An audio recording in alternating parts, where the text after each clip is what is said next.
So Chapter 8, Securing the Republic, focuses on the first 4 presidential administrations. Really the framers of our government, their presidential administrations, the first 4.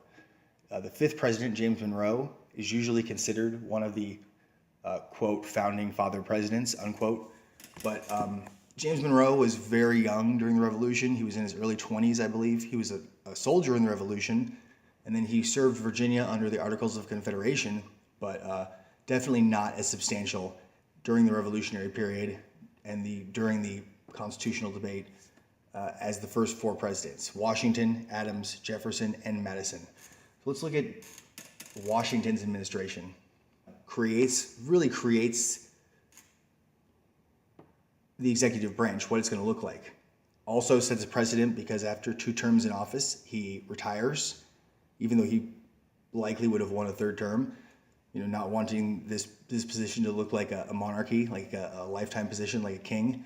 He retires. So he set that precedent of serving 2 terms, which remains in effect until Franklin Roosevelt runs for 4 times and wins all 4, after which there's a constitutional amendment passed saying explicitly 2 terms, right? 2 terms, and then you have to step aside.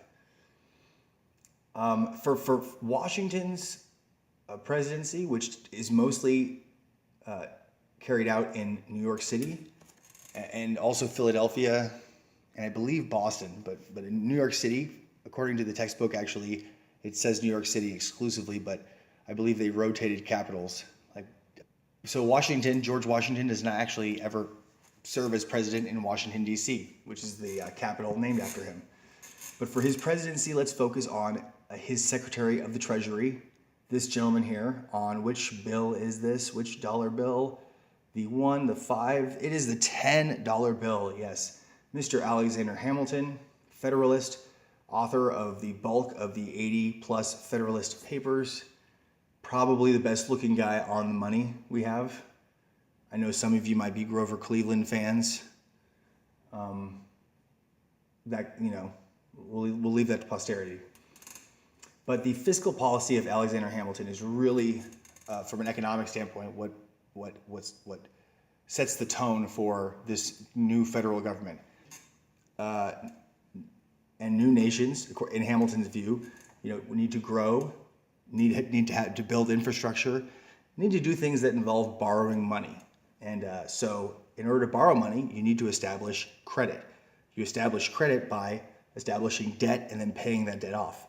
So the existing debt, the debt the federal government has from the Revolution, and also the debt that the states individually accrued during the Revolution, Hamilton says, let's pay off our national debt from the Revolution, and let's absorb the debt from every single individual state. But he says, let's absorb all this debt and pay it off. That's how we establish credit, so we can, number 2, establish new debt, right? Borrow more money. Number 3 is a Bank of the United States. Establish a national bank, a private endeavor, but this is where the money from the government is going to be held.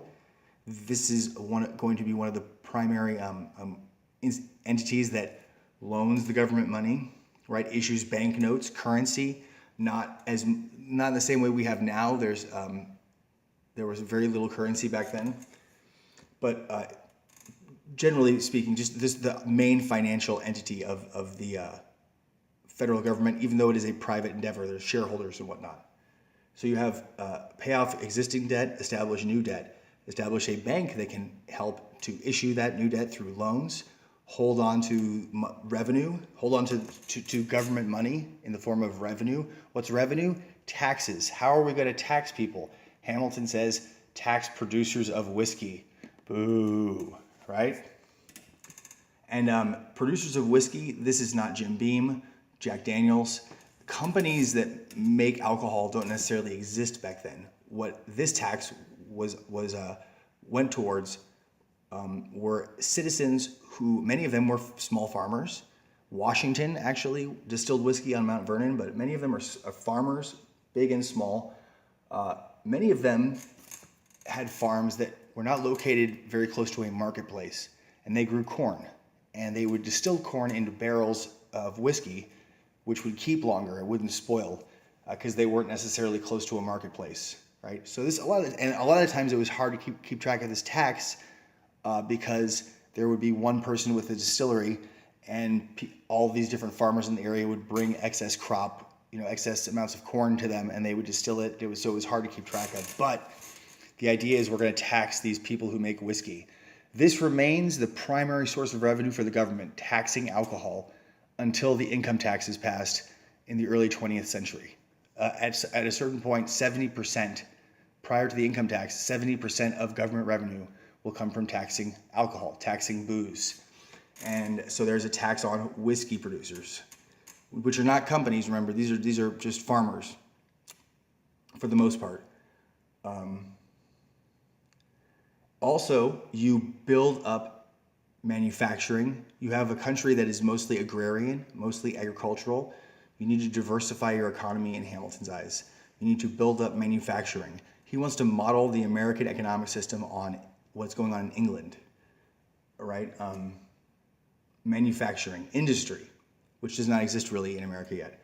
And you do that through tariffs and subsidies. What's a tariff? It's a tax on imported goods. So what you do is you automatically make those products from England, from Germany more expensive by putting a tariff on them. Once they hit the shores of America, there's a tax on it, which makes it more expensive, which induces Americans to buy the American product, right? To support the now cheaper American product. It's an artificial altering of the economy, right? That's what's important to know about this plan, is that this is the federal government artificially controlling the marketplace. Artificially, I mean, the idea that there's a marketplace, unfettered, unregulated, laissez-faire capitalism, does not really exist in America after the Constitution, if it even did before. Lots of people have this idea that it's only until recently in our history that the federal government has, stepped into people's lives economically, but the government's always been involved in the economy. So tariffs and subsidies. And also Hamilton says you need a national army to deal with uprisings, in the words of Foner. Uprisings such as Shays' Rebellion, which we previously discussed.